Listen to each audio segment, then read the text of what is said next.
చెరగని ముద్ర, మాట తప్పని మడమ తిప్పని నేత వైఎస్ఆర్. ఆ పేరులో రాజసం, ఆ నవ్వులో వినయం, ఆ నడకలో సాహసం, ఆ చేతిలో అభయం, ఆ మాటలో మానవత్వం. మనిషి మరణించినా మంచి మరణించదు అనే ఈ మాటలకు రంగులేసి చిత్రం గీస్తే ఆయనే వైఎస్ రాజశేఖరరెడ్డి. ఈ భూమి మీద ఎంతో మంది పుడతారు, అందులో కొందరే గుర్తుంటారు, వారిలో కొందరే నాయకులవుతారు, అందులో కొందరే ప్రజల మనసుకు దగ్గరవుతారు. అలాంటి నేతల్లో వైఎస్ రాజశేఖరరెడ్డి ఒకరు. ఆయన గురించి ఎంత చెప్పినా తక్కువే. అందుకే జనహృదయ విజేతగా పేరు తెచ్చుకున్నారు. 2004-2009 మధ్య ఏపీ సీఎంగా పనిచేసిన ఆయన తెలుగు ప్రజల గుండెల్లో చెరగని సంతకమై నిలిచారు. 2003లో మండు వేసవిలో 1467 కిలోమీటర్ల దూరం పాదయాత్ర చేసి కాంగ్రెస్ను అధికారంలోకి తీసుకొచ్చారు. రంగారెడ్డి జిల్లా చేవెళ్ల నుంచి ఈ పాదయాత్ర మొదలైంది. వైఎస్ పాదయాత్రకు విశేష స్పందన లభించింది. 2004లో సీఎంగా బాధ్యతలు చేపట్టాక రైతులకు ఉచిత విద్యుత్ అందించే ఫైలుపై తొలి సంతకం చేశారు.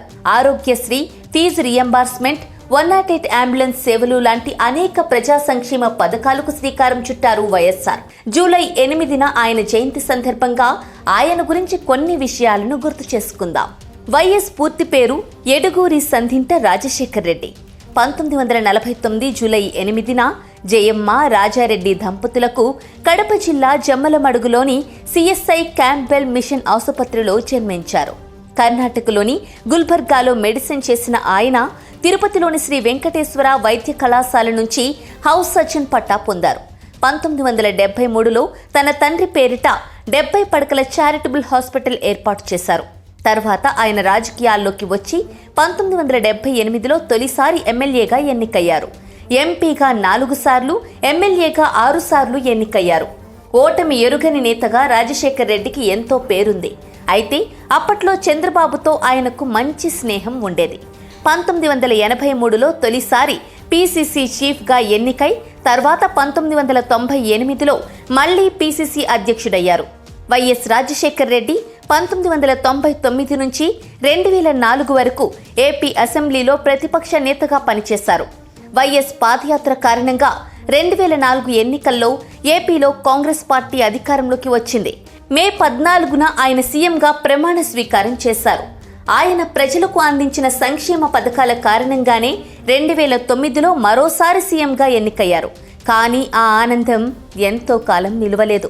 సెప్టెంబర్ 2న రచ్చబండ కార్యక్రమానికి బయలుదేరి వెళ్తూ విమాన ప్రమాదంలో మరణించారు.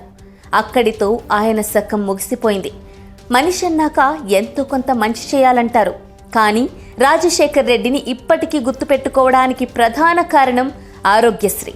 ఈ పథకం ఎంతో మందికి ప్రాణాలు పోస్తూనే ఉంది. మనిషి మరణించినా మంచి మరణించదు అంటారు. ఆ మాట వైఎస్ రాజశేఖర్ రెడ్డికి సరిగ్గా సరిపోతుంది.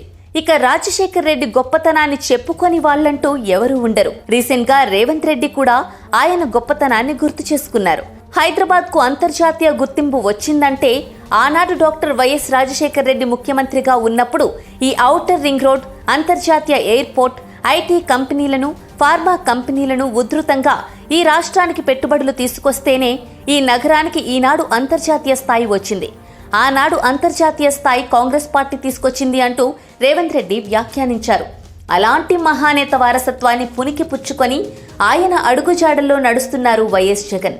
ప్రజలకు ఎన్నో సంక్షేమ పథకాలు అందించారు. రాజశేఖర్ రెడ్డి వారసత్వానికి కేర్ ఆఫ్ అడ్రస్ గా మారారు. ఎవరూ ఇంతవరకు చేయని సచివాలయ వ్యవస్థను ప్రవేశపెట్టారు. నాడు నేడు అంటూ ఆంగ్ల విద్యను విద్యార్థులకు అందించారు. ఏ రోజు కూడా విద్యార్థులు అన్నమో రామచంద్ర అనే మాట వినపడకుండా ఆరోగ్యకరమైన మెనూ ఏర్పాటు చేసి అందించారు. విద్యార్థులకు ట్యాబ్స్ ఇచ్చి మంచి ఎడ్యుకేషన్ని అందుబాటులోకి తీసుకొచ్చారు. అంటే ఏది ఎవరి అవసరమో, ఎవరికి ఏం కావాలో తెలుసుకున్నారు. నాన్న నుంచి నవ్వును, ధైర్యాన్ని వారసత్వంగా అందుకొని వైసీపీ పార్టీని స్థాపించి 2017 నవంబర్ నుంచి 2019 జనవరి వరకు 341 రోజుల పాటు 3648 కిలోమీటర్లు పాదయాత్ర చేసి సుమారు 2 కోట్ల మంది ప్రజలను కలుసుకొని వారి బాధలను తెలుసుకున్న యువనేత జగన్. 2019లో సీఎంగా ప్రజలకు సంక్షేమాన్ని అందించిన వ్యక్తిగా పేరు తెచ్చుకున్నారు. మరి జగన్ లాంటి యువనేతను ప్రజల కోసం అందించిన ఆ మహానేతకు మనం కూడా నివాళి అర్పిద్దాం.